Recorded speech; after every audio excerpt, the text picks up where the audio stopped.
The day I caught my fiancé cheating 2 days before our wedding. This happened in 2014, when I was 26 and my ex-girlfriend was 25, let's call her Barb. And to give you an idea of my age, I'm 31. We met in college and dated for 3 years before getting engaged.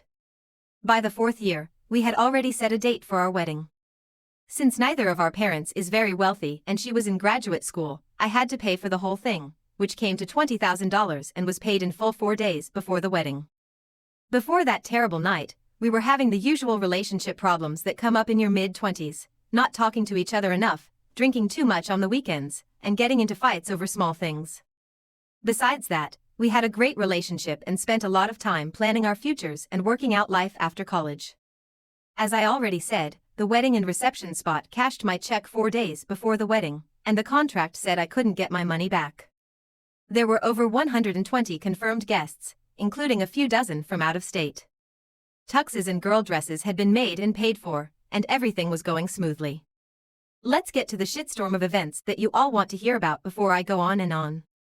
It was a Friday night in our new apartment, which we had moved into a few weeks before. We decided to have about a dozen people over to get ready for the game before going to the bars in town. I've known this group of friends since school, and one of them is my friend Ricky. Barb and I had spent a lot of time with Ricky over the last 3 years, and she thought he was one of my best friends. It's great when your significant other gets along with your friends. The night began at a nearby hookah bar where you could bring your own alcohol. By the time we left, a fifth of Jameson and 30 racks of Yangling were gone, and everyone was high. The next 3 hours were spent going to and from 2 or 3 bars, where the group became increasingly drunk and violent. When the bars closed, most people went home, but Barb, Ricky, Barb, and I met up with another couple at our apartment for a drink. When they got back to our place, they stayed for only 20 minutes before calling it a night and going home. That left Barb and Ricky and me. At the hookah bar earlier in the night, I saw Barb checking her phone more often than normal and Ricky checking his phone after she locked the screen. 2 days before I was meant to marry this girl, I almost thought they were up to something shady, but why would I worry about that? When I got back to my house, I was pretty sober and saw that all the alcohol was gone. I was thinking about getting a couple of 6-packs from a nearby store that's open until 3 a.m. Barb and Ricky were definitely high and drunk, but there was no reason to think anything bad would happen if I ran out of money for 20 minutes. As I was getting into my car to leave my apartment complex, I had a terrible feeling that something wasn't right. It scared me to death. I called my best friend and he agreed to pick me up, go with me on the beer run, and come back with me to the apartment. When we got home from getting some Bud Heavies, we walked up to the sliding glass door that went to my living room. To the right of the door was a reclining couch. When we opened the door and took 2 steps inside, my ex-fiancé was topless and on top of Mr. Ricky, fucking tonsils deep down each other's throats.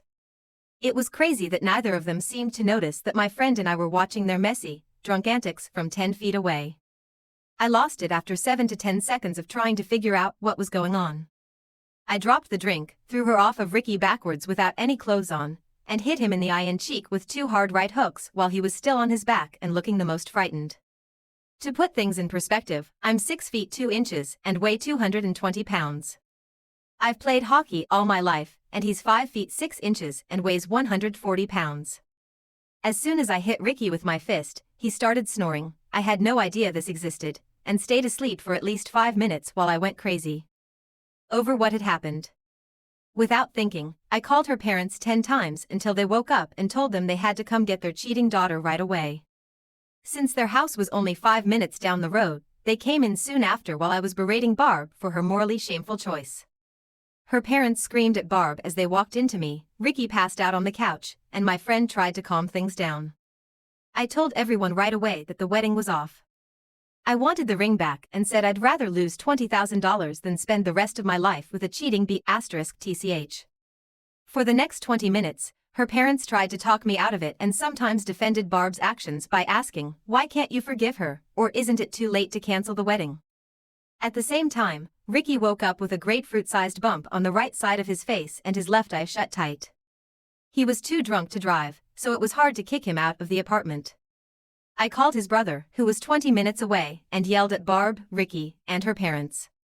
I was surprised that I was able to keep my cool enough to say what I thought while I was so angry.